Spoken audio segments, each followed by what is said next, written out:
Hello dear students, कैसे हैं आप सभी लोग। आई होप सो आप सभी लोग बढ़िया होंगे और बहुत अच्छी तरीके से अपनी स्टडी कर रहे होंगे। नीट एग्जाम के लिए जो बच्चे तैयारी कर रहे हैं वो मैं ये समझता हूं कि पूरी शिद्दत के साथ लग चुके होंगे। जो लोग अभी हाल फिलहाल में नीट एग्जाम होने वाला है उसके लिए तैयारी कर रहे हैं, उनके लिए सबसे इंपॉर्टेंट बात यह है कि टाइम बहुत ज्यादा नहीं है, तो अपने हर एक मिनट का प्रॉपर यूटिलाइजेशन करें, सारे कॉन्सेप्ट क्लियर करें और मैक्सिमम क्वेश्चन की प्रैक्टिस करें और मिस्टेक करने के चांसेस को पूरी तरीके से स्किप करें, क्योंकि आप जानते हैं कि उसमें नेगेटिव मार्किंग भी है।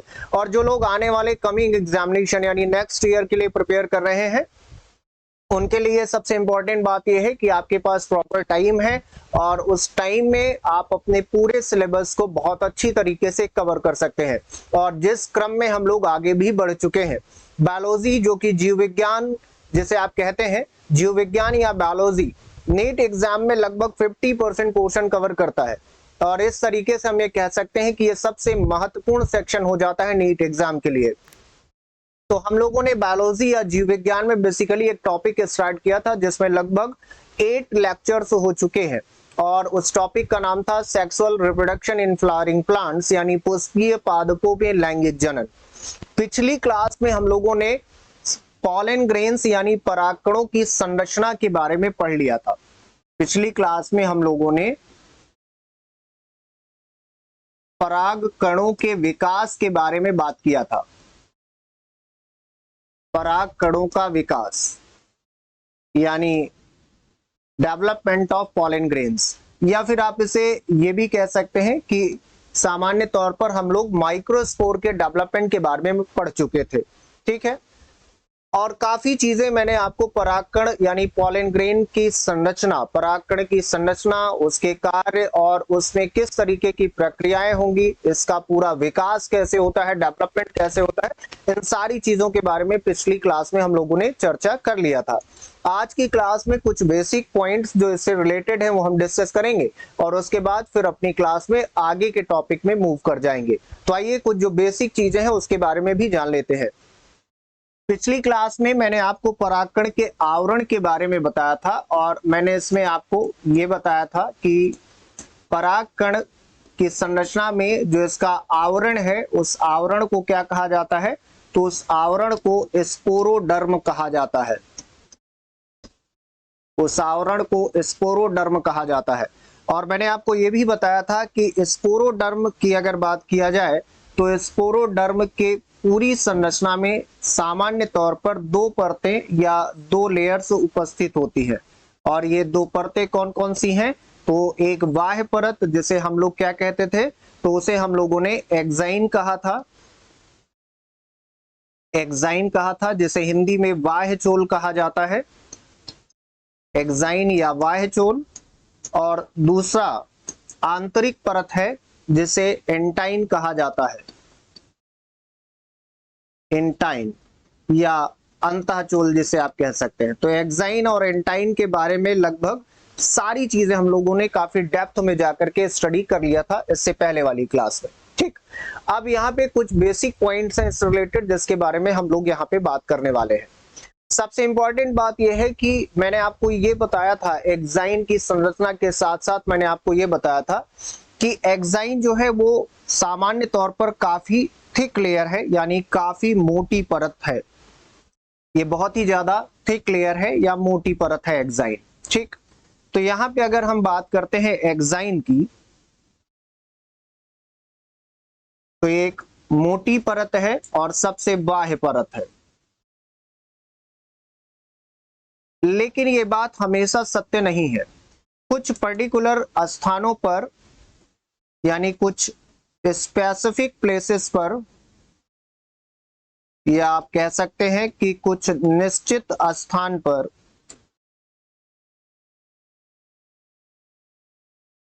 यह एक्साइन की जो परत है ये पतली हो जाती है। तो जहां पर यह परत पतली होगी या जिस पर्टिकुलर लोकेशन पर या प्लेस में यह लेयर पतली होगी उसे अलग नाम दिया गया है। और मैंने आपको यह भी बताया था कि इसी पॉइंट से जहां पे एक्साइन पतला हो जाता है, इसी पॉइंट से किसका विकास होता है? तो इसी पॉइंट से पॉलन ट्यूब का या पराग नलिका का विकास होता है। ठीक है, अब इसका मैंने अभी आपको बताया कि जहां पे ये पतली होगी यहां पे इसका अलग अलग नाम है। ये निर्भर करता है कि जहां पे ये पतला हो गया है, यानी ये एक्साइन की परत जहां पे पतली है, वहां पे जो है सामान्य तौर पर इसके जो नाम है वो निर्भर करते हैं कि इसका आउटलाइन शेप कैसा है। आउटलाइन शेप, आउटलाइन शेप इसका कैसा होगा उस पर निर्भर करता है। ठीक, अब आप देखिए, अगर इसका आउटलाइन शेप जो है, इसका जो आउटलाइन शेप है, ये आउटलाइन शेप अगर सर्कुलर है, सर्कुलर है यानी अगर गोलाकार है, गोलाकार है, तो इसके लिए दूसरा नाम दिया गया है। और इसका आउटलाइन शेप अगर एलोंगेटेड फॉर्म में है,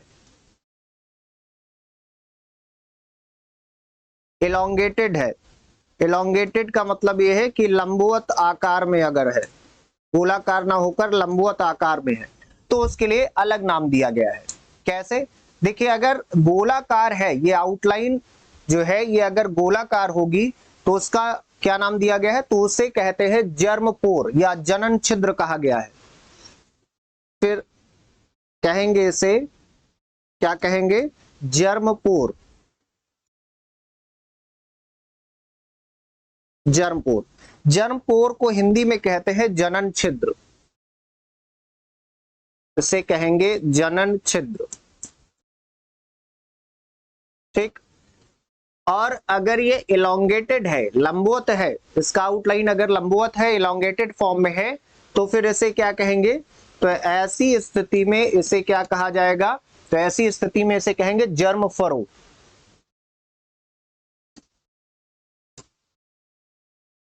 इसे कहा जाता है जर्म फरो। ये नाम जरूर याद रखिएगा, क्योंकि आउटलाइन स्ट्रक्चर के अकॉर्डिंग, यानी वाह जो इसका शेप है उसके आधार पर इसका नाम भी बदल जाता है। मैंने अभी आपको बताया कि अगर सर्कुलर है यानी गोलाकार है तो उसे कहेंगे जर्मपोर कहा जाएगा, और अगर एलोंगेटेड यानी लंबवत अवस्था में उसकी वाह संरचना दिखाई पड़ रही है, वाह आकृति, तो उसे जर्म फरो कहते हैं। जर्म फरो को हिंदी में क्या कहेंगे? इसको हिंदी में क्या कहेंगे? जैसे मैंने आपको बताया कि जर्मपोर को जनन छिद्र कहते हैं, तो उसी तरीके से जर्म फरो को क्या कहा जाएगा? तो इसे जननीय खांच कहा जाता है। क्या कहेंगे इसे? तो इसको कहेंगे जननीय खांच। फरो का मतलब होता है खांच। ठीक, जननीय खांच। अब ये सारी चीजें मैं आपको क्यों बता रहा हूं? देखिए, यहां पे मैंने एक चीज आपको ये बताई थी कि इन दोनों का इंपॉर्टेंस क्या है, ये जानना बहुत जरूरी हो जाता है। फर्स्ट ऑफ ऑल, अगर हम यहाँ पे जनन छिद्र की बात करें, तो जनन छिद्र वही स्थान है जहां से पराग नलिका का विकास होता है, या पराग नलिका जो है वो उत्पन्न होती है। तो याद रखिएगा कि पराग नलिका का विकास, पॉलन ट्यूब जर्मिनेशन जिसे आप कहते हैं, पराग नलिका का अंकुरण भी आप कह सकते हैं इसे।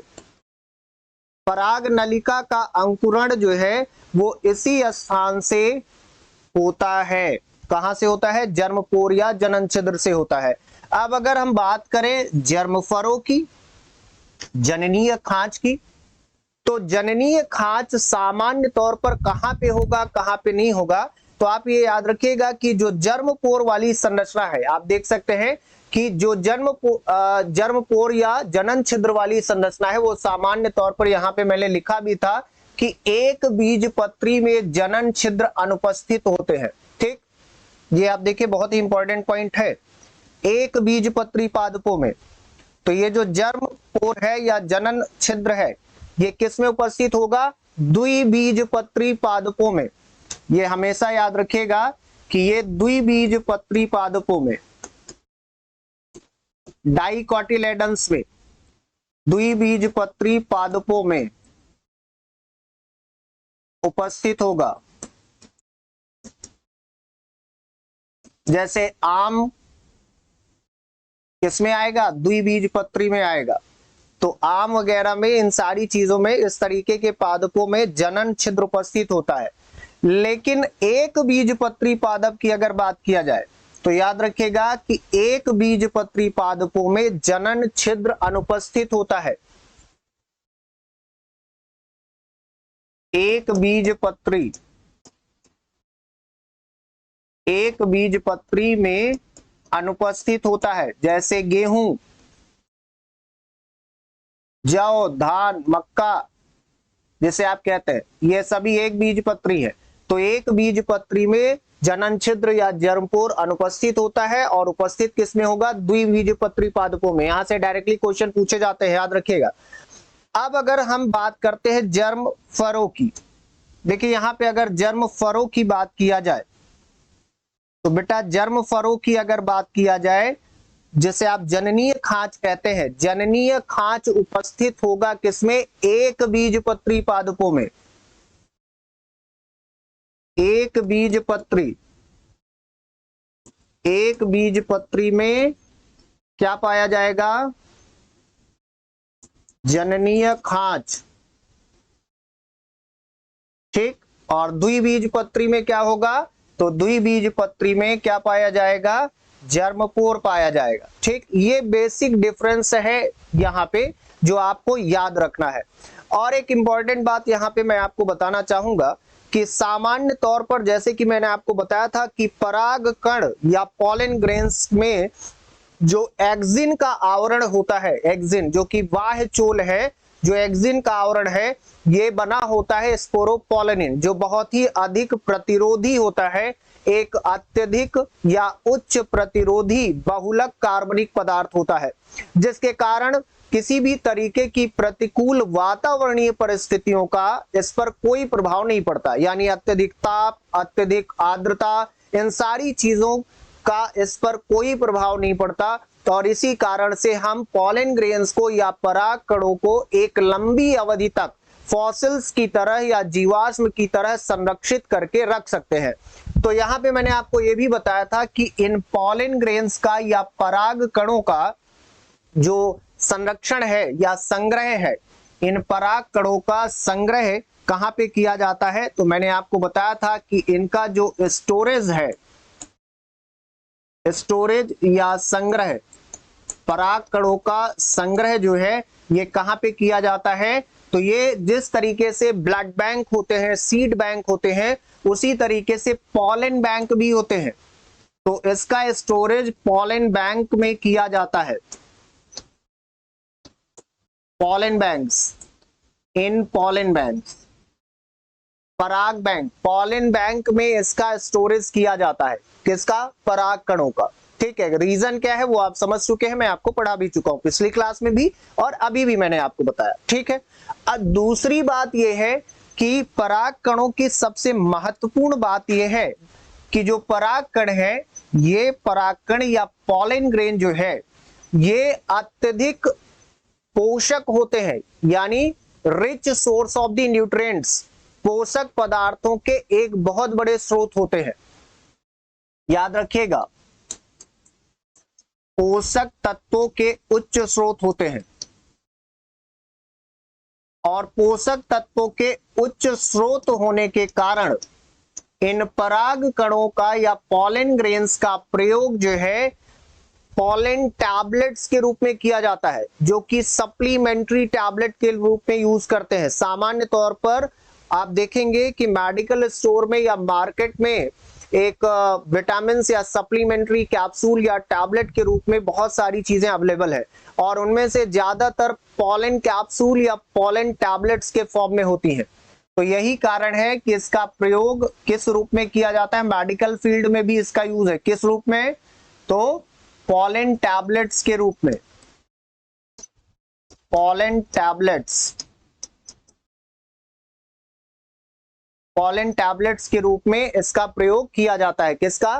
पराग कणों का। पराग कणों का प्रयोग पॉलन टैबलेट्स के उत्पादन में या निर्माण में, मेडिकल फील्ड में या चिकित्सीय क्षेत्र में भी प्रयोग में लाया जाता है। दूसरी बात यह है कि सारे के सारे पराग कण हेल्दी होते हैं क्या? इसका कोई साइड इफेक्ट नहीं है। तो ऐसा बिल्कुल नहीं है, परागकणों का साइड इफेक्ट भी है। ज्यादातर कुछ पादप ऐसे भी हैं जिनके परागकण बेसिकली हवा के माध्यम से या वायु के माध्यम से हमारे श्वसन प्रक्रिया के द्वारा या सांस लेने की प्रक्रिया के द्वारा हमारे शरीर के अंदर रेस्पिरेटरी सिस्टम यानी श्वसन तंत्र में प्रवेश कर जाते हैं और विभिन्न प्रकार के संक्रमण को पैदा करने का कार्य करते हैं, यानी डिफरेंट टाइप की एलर्जीज को क्रिएट करने का या प्रोड्यूस करने का कार्य करते हैं ये पॉलन ग्रेन्स। अब इन पॉलन ग्रेन्स के कारण जो संक्रमण उत्पन्न हो सकता है, यहां पे अब मैं अगर बात करूं संक्रमण की, तो यहां पे आप ये समझिए कि यहां पे जो संक्रमण उत्पन्न हो सकता है या इन्फेक्शन भी क्रिएट करते हैं। और ये इन्फेक्शन किस तरीके का हो सकता है, तो कई प्रकार का, जैसे अस्थमा हो गया, ब्रोंकाइटिस हो गया। अस्थमा या ब्रोंकाइटिस जैसे श्वसन संबंधी विकार को भी उत्पन्न करने का काम परागकण कर सकते हैं।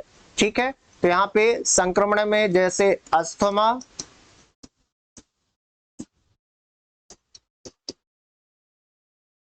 ब्रोंकाइटिस, ठीक है, ऐसी कई सारे एलर्जीज हैं, श्वसन संबंधी विकार जो कि परागकणों के कारण उत्पन्न हो सकते हैं। चलिए अब आगे आप देखते हैं। दूसरी चीज है कि मैंने आपको बताया कि परागकणों का संग्रह जो है, परागकणों का संग्रह या पॉलन ग्रेन्स का जो स्टोरेज है, ये परागकणों का संग्रह कहां पे किया जाता है, तो परागकणों का जो संग्रह है ये किया जाता है पॉलन बैंक्स में।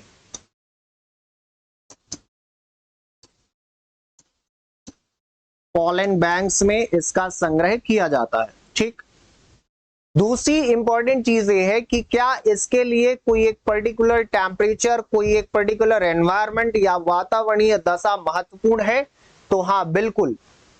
परागकणों को स्टोर करने के लिए यानी पॉलन ग्रेन्स को स्टोर करने के लिए या परागकणों का संग्रह करने के लिए एक निश्चित तापमान का होना जरूरी है। इसके अलावा इसे संग्रहित करने के लिए एक प्रकार के रासायनिक माध्यम का भी प्रयोग किया जाता है। अब ये जानना जरूरी है कि वो रासायनिक माध्यम कौन सा है जिसमें ज्यादातर पॉलन ग्रेन्स को काफी ज्यादा मात्रा में जो है एक लंबे समय के लिए स्टोर किया जाता है। तो याद रखिएगा कि पॉलन ग्रेन को जो है स्टोर करते हैं लिक्विड नाइट्रोजन में। इसका जो संग्रह है या स्टोरेज, इसका संग्रह या स्टोरेज ये किया जाता है लिक्विड नाइट्रोजन में, द्रवित नाइट्रोजन में।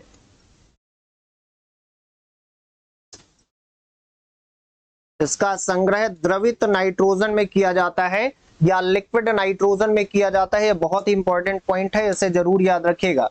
लिक्विड नाइट्रोजन में इसका स्टोरेज किया जाता है।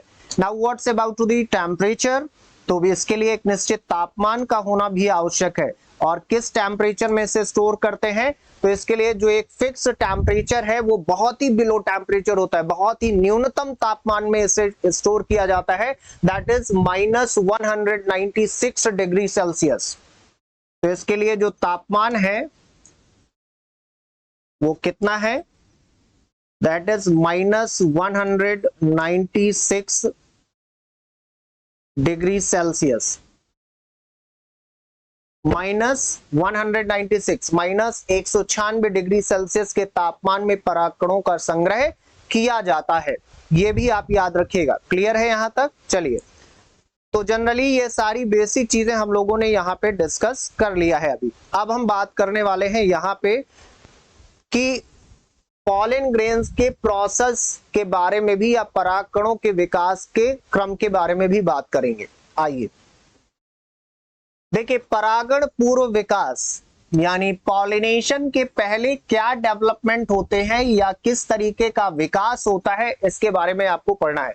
यानी प्री पॉलिनेशन डेवलपमेंट, पॉलिनेशन के पहले क्या क्या विकास होंगे, किस तरीके की चीजें डेवलप होती हैं, इसके बारे में बात करेंगे। तो पहला कॉन्सेप्ट तो हमें यह समझना पड़ेगा कि पॉलिनेशन या परागण के लिए क्या आवश्यक है।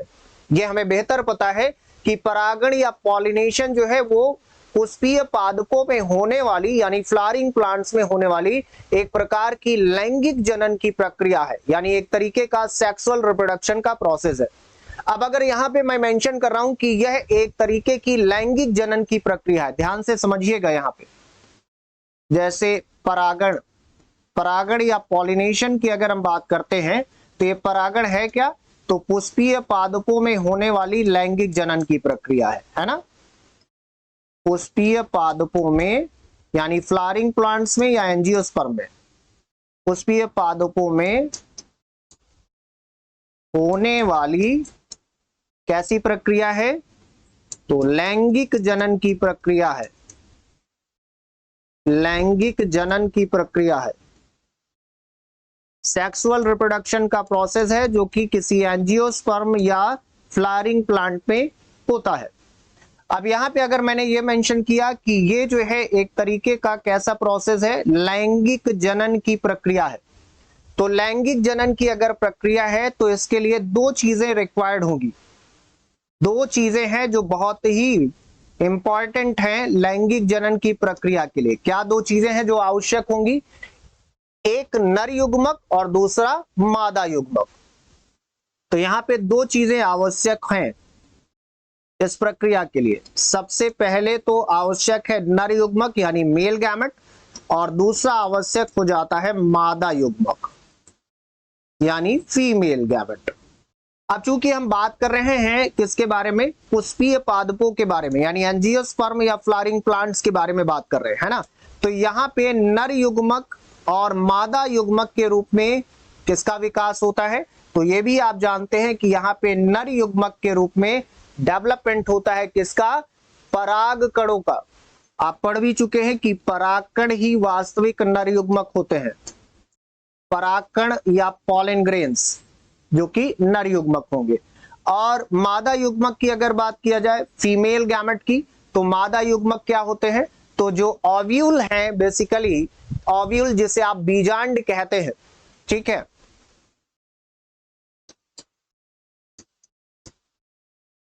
या एग भी इसे कहते हैं या अंडज कहते हैं, ये सामान्य तौर पर क्या है, मादा युग्मक होते हैं। ठीक, इन दोनों चीजों की आवश्यकता होगी। तो परागण से पूर्व विकास यानी प्री पॉलिनेशन डेवलपमेंट का मतलब यह है कि पॉलिनेशन होने के पहले किन किन चीजों का विकास होगा। तो पॉलिनेशन होने से पहले सबसे पहले तो परागकण का विकास होगा और फिर बीजांड का विकास होगा, और जब यही दोनों युग्मक आपस में संलयित होंगे तो निषेचन की प्रक्रिया होगी, फर्टिलाइजेशन का प्रोसेस होगा, है ना, तभी तो परागण संपूर्ण होगा। एग्जैक्टली। चलिए, तो यहां पे इन दो चीजों का विकास होगा परागण से पहले, एक तो परागकण का और दूसरा बीजांड का सामान्य तौर पर। तो यहां पे हमें यह समझ में आ रहा है कि यहां पे पढ़ना क्या है, यहां पे हमें वास्तव में पढ़ना है पराग कणों का विकास। क्या पढ़ना है, पराग कणों के विकास की प्रक्रिया को यहां पे हमें पढ़ना है। चलिए, तो बात करते हैं पराग कणों के विकास की। पराग कणों का विकास, जिसके बारे में काफी चीजें अभी इसके पहले वाली क्लास में मैंने आपको पढ़ाया है, यानी डेवलपमेंट ऑफ पॉलन ग्रेन्स।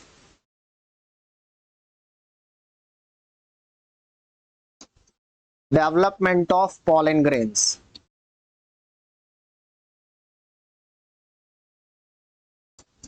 या पराग कणों का विकास, ये है जो आपको इस टॉपिक में वास्तव में पढ़ना है। क्योंकि मैंने आपको पहले ही बताया कि हमें पढ़ना क्या है ये जरूर पता होना चाहिए। एग्जैक्टली, ठीक है। तो पराग कणों का जो विकास है या डेवलपमेंट है ये किस तरीके से होगा, इसके बारे में जानना है अगर, तो आपको ये शुरुआत से समझना पड़ेगा। हालांकि बेसिक चीजें मैं पहले ही सारी चीजें आपको इससे पहले वाली क्लास में बता चुका हूं, उसे देख लेना एक बार तो आपको क्लियर हो जाएगा।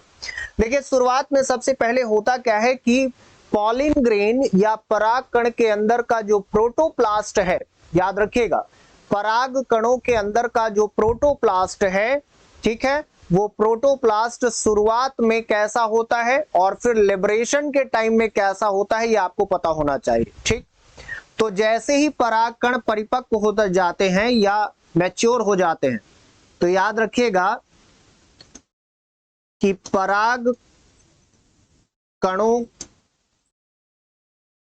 का प्रोटोप्लास्ट जो है,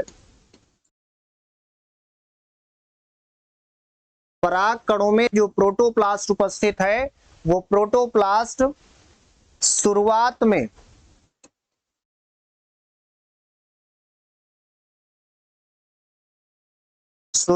में यानी प्रारंभ में, जिसे आप कहते हैं प्रारंभ में परागकणों का जो प्रोटोप्लास्ट है, ये प्रोटोप्लास्ट क्या होता है, यूनिन्यूक्लिएटेड होता है। यूनिन्यूक्लिएटेड का मतलब अब क्या है, यह समझना जरूरी है। तो यूनिन्यूक्लिएटेड का मतलब यह है कि ये जो है एक केंद्रीय होता है। क्या होता है, एक केंद्रीय होता है। तो शुरुआत में परागकणों का प्रोटोप्लास्ट जो है वो एक केंद्रीय होता है, एक केंद्रीय यानी यूनिन्यूक्लिएटेड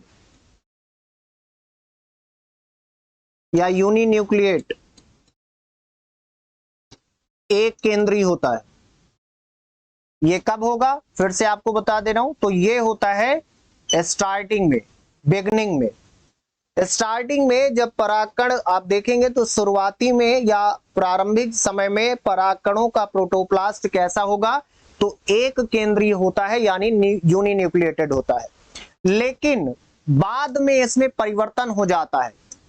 फिर क्या होगा, लिबरेशन के समय, लिबरेशन का मतलब जब परागकण पृथक हो रहे होते हैं, मुक्त हो रहे होते हैं, तो at the time of liberation यानी मुक्त होते समय,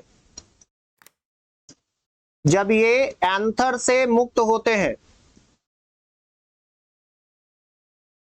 परागकोश से मुक्त होते हैं, तो मुक्त होते समय या लिबरेशन के टाइम पे या मुक्त होते समय इनमें परिवर्तन हो जाता है। और ये कैसे दिखाई पड़ते हैं, तो लिबरेशन के टाइम में या मुक्त होते समय यही परागकण जो है वो 2 to 3 सेल्ड कंडीशन में आ जाते हैं, यानी 2 से 3 कोशिकीय अवस्था में हो जाते हैं। 2 से 3 कोशिकीय अवस्था, 3 कोशिकीय अवस्था में।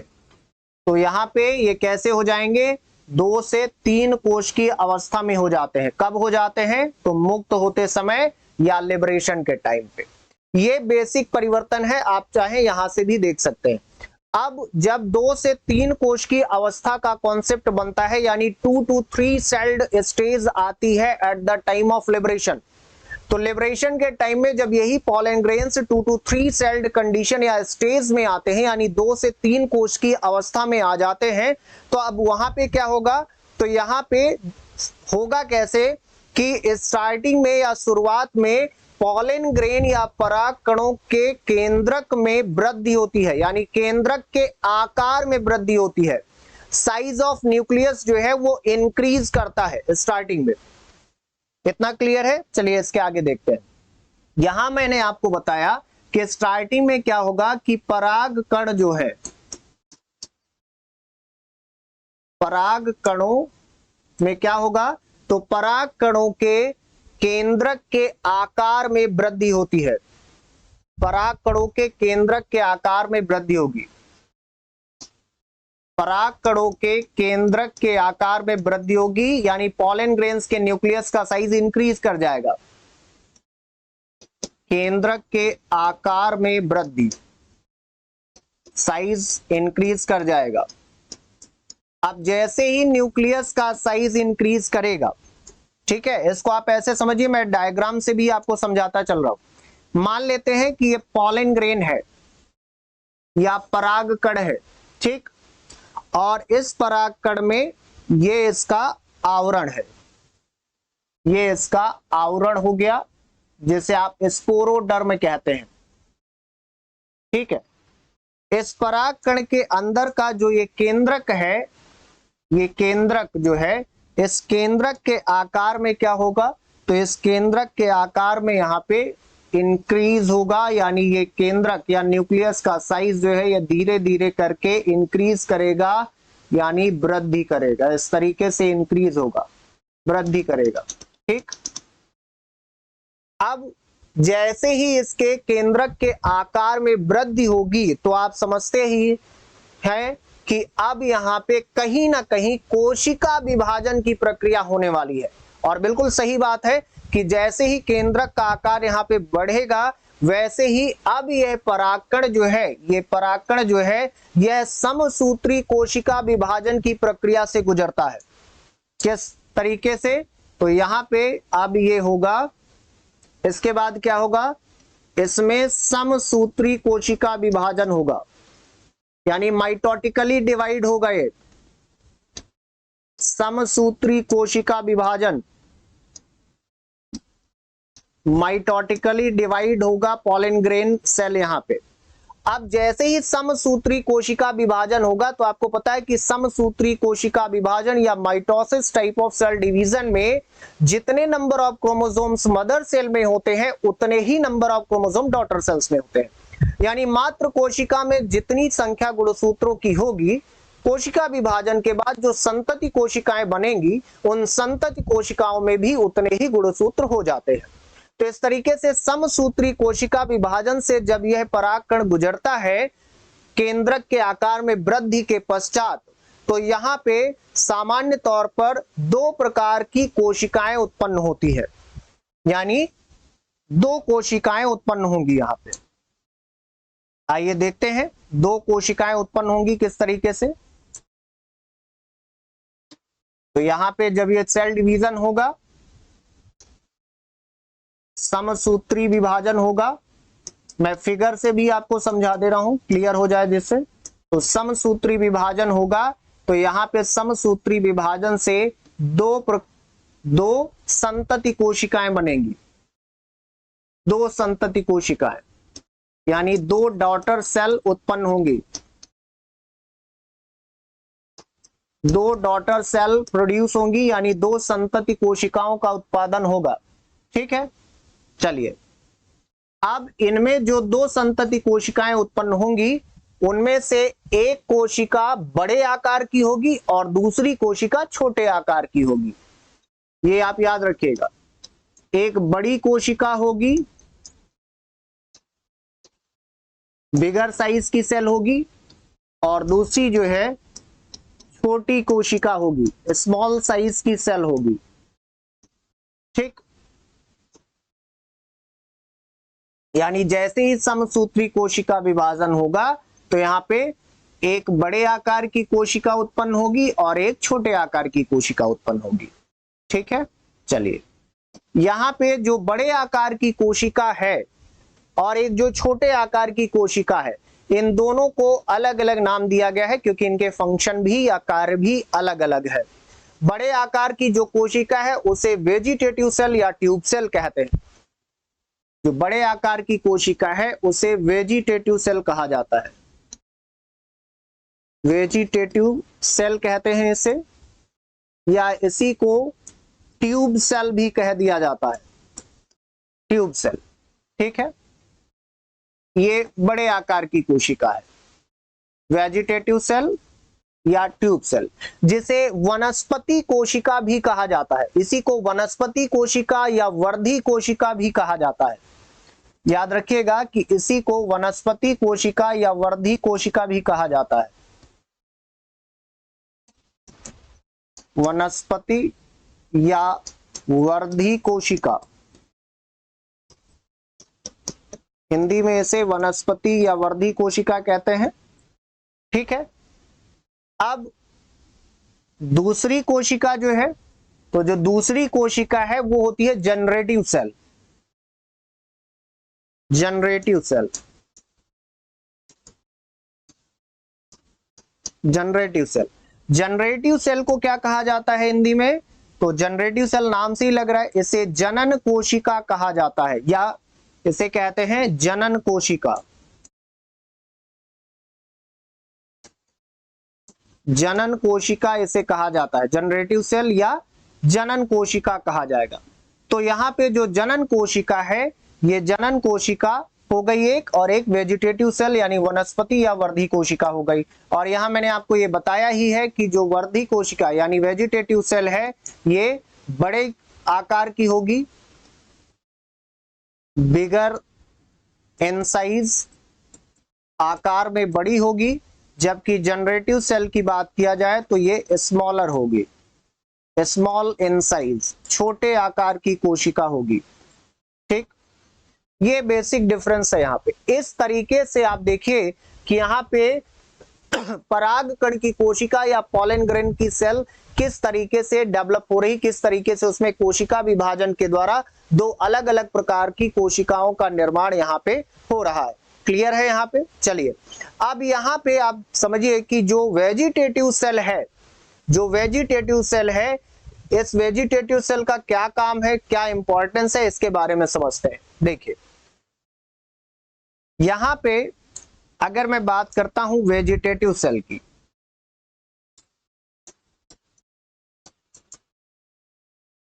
वेजिटेटिव सेल की अगर बात किया जाए, जिसे आप वनस्पति कोशिका भी कहते हैं,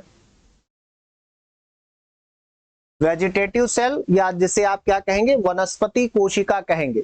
वेजिटेटिव सेल की खास बात यह है कि इस कोशिका में अत्यधिक मात्रा में खाद्य संग्रह होता है, यहां पे फूड रिजर्व होता है, खाद्य संग्रह का कार्य करती है यह कोशिका। अबेंडेंट फूड रिजर्व, अत्यधिक खाद्य संग्रह का कार्य करती है यह वर्धी कोशिका या वनस्पति कोशिका जो है, वेजिटेटिव सेल जिसे आप कह रहे हैं। क्लियर? ये इसका पहला फंक्शन हो गया। दूसरा इंपॉर्टेंस क्या है? तो सेकंड इंपॉर्टेंस इसके बारे में यह है कि इस कोशिका की संरचना की अगर बात किया जाए तो इस कोशिका की संरचना में एक बड़े आकार का, बेसिकली एक बड़े अनियमित आकार का केंद्रक उपस्थित होता है। मतलब उसका कोई निश्चित आकार नहीं होता है। इस कोशिका में जो केंद्रक होगा उस केंद्रक का कोई निश्चित आकार नहीं होता। तो बड़ा एवं अनियमित, इरेगुलर जिसे आप कहते हैं, अनियमित आकार का केंद्रक।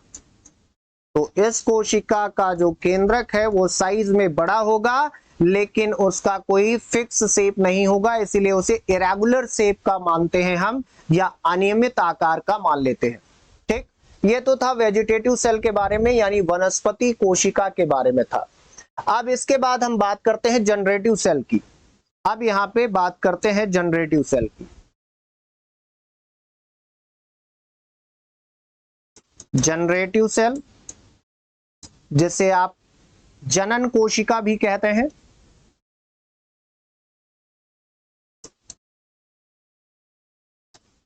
जनन कोशिका भी इसी को कहा जाता है। ठीक है, जनरेटिव सेल की बात करते हैं जो कि सेकंड टाइप ऑफ सेल है।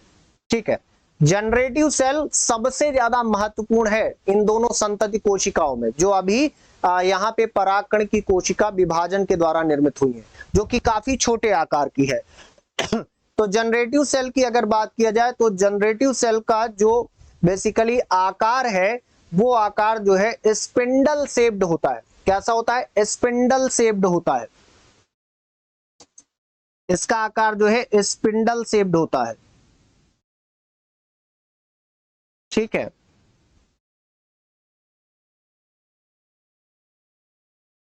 Spindle shaped. स्पिंडल शेप्ड का मतलब ऐसे मान लीजिए, जैसे जो लोग जिम जाते हैं उन्हें पता होगा कि जो आप इस तरीके से एक वेट होता है जैसे कैरी करके आप, जैसे डंबल कहते हैं, लगभग वैसा आप मान लीजिए। तो स्पिंडल शेप्ड होगा इसका आकार। ठीक है, डमरू जैसा आकार मान सकते हैं, स्पिंडल शेप्ड होगा जनरेटिव सेल या जनन कोशिका का आकार। अब इसके एक खास बात और है, इसके अलावा एक खास बात और क्या है? तो दूसरी खास बात यह है इस कोशिका की कि इसमें जो साइटोप्लाज्म या जो कोशिका द्रव्य उपस्थित होता है वह कोशिका द्रव्य काफी सघन होता है, डेंस साइटोप्लाज्म उपस्थित होता है इसमें, सघन कोशिका द्रव्य।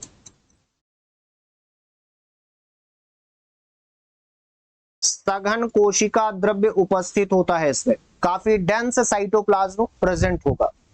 अब यहाँ पे अगर इसके केंद्रक की बात किया जाए यानी इसके न्यूक्लियस की बात किया जाए तो इसमें भी यानी इस कोशिका के अंदर भी आपको एक केंद्रक दिखाई पड़ेगा, इसमें भी केंद्रक उपस्थित होता है, एक केंद्रक उपस्थित होता है इस कोशिका में, एक केंद्रक उपस्थित होगा। क्लियर यहां तक? चलिए अब यहां पे सबसे इंपॉर्टेंट बात यह हो जाती है कि लगभग जितने भी पुष्पीय पादप हैं यानी जितने भी फ्लावरिंग प्लांट्स हैं या एंजियोस्पर्म हैं, उनकी अगर बात किया जाए तो दुनिया में जितने भी पुष्पीय पादप हैं उनमें से 60% ऐसे पुष्पीय पादप हैं या एंजियोस्पर्म हैं जिनमें 2 सेल्ड स्टेज पाई जाती है यानी 2 कोश की अवस्था पाई जाती है परागकणों में। ठीक है, ये बहुत ही महत्वपूर्ण पॉइंट है जो मैं आपको यहाँ पे बता रहा हूं, चाहे तो आप इसे नोट करके मेंशन कर लीजिएगा। यहाँ पे पहला पॉइंट तो ये है फर्स्ट पॉइंट ये है यहाँ पे कि 60% पुष्पीय पादपों में 60% पुष्पीय पादपों में यानी जितने भी पुष्पीय पादप या एंजियोस्पर्म हैं उनमें से 60% पुष्पीय पादपों की प्रजाति में जो है 2 कोशिकीय अवस्था का परागकण पाया जाएगा। इनमें जो है 2 कोशिकीय अवस्था का परागकण होगा, 2 कोशिकीय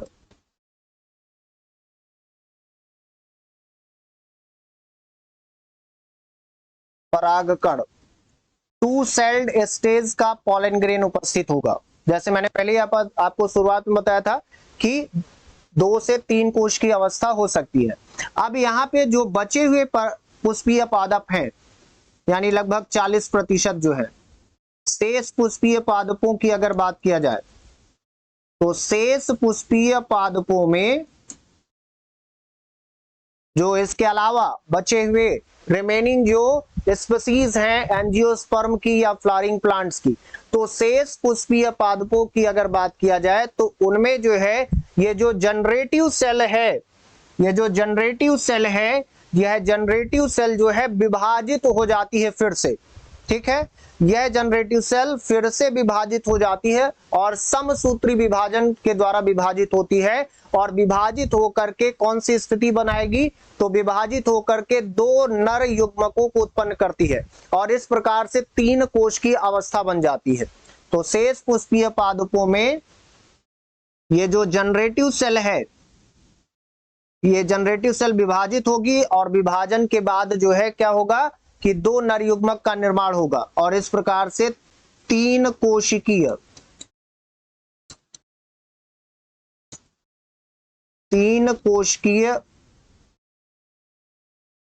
परागकण की अवस्था दिखाई पड़ेगी।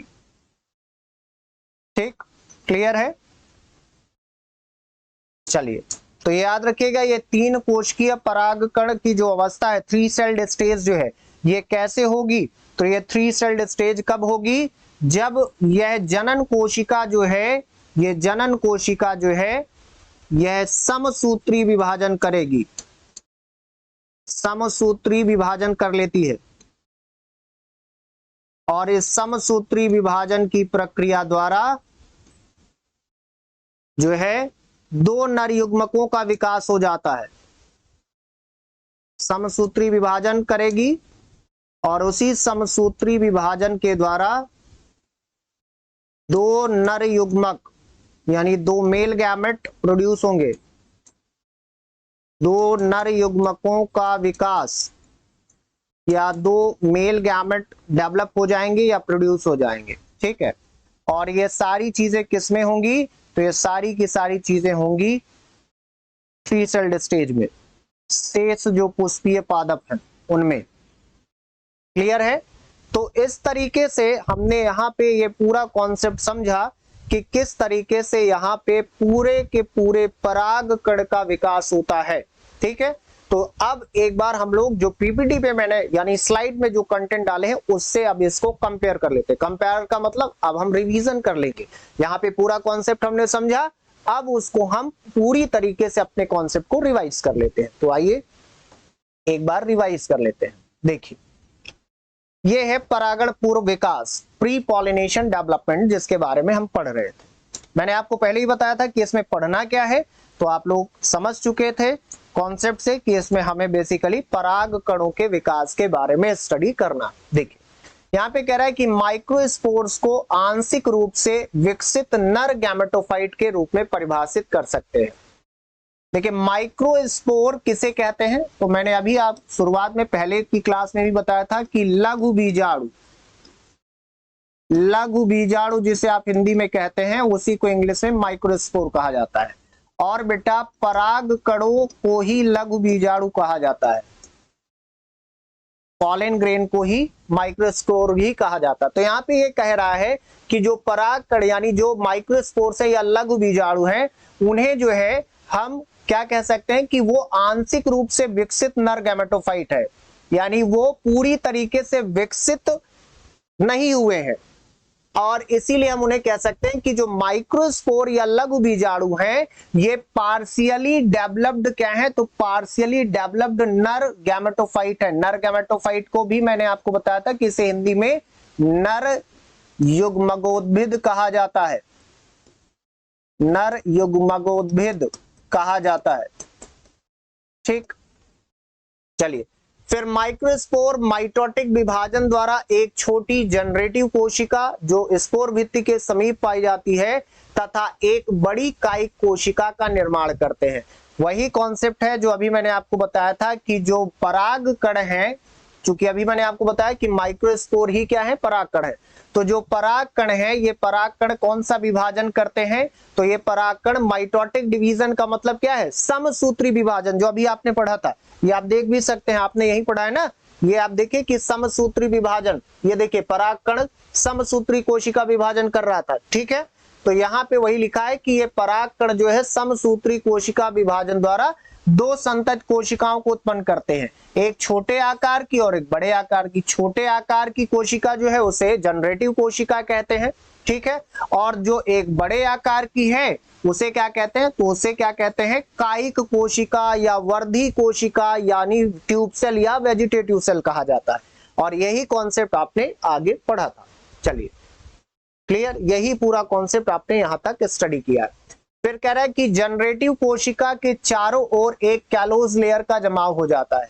देखिए ये जो जनरेटिव कोशिका है जिसे आप जनन कोशिका कहते हैं, इस जनन कोशिका या जनरेटिव कोशिका के चारों तरफ एक तरीके की परत जमा हो जाती है जिसे कैलोज लेयर कहा जाता है। क्या कहते हैं, कैलोज लेयर कहा जाता है। ये कॉन्सेप्ट समझ लीजिएगा।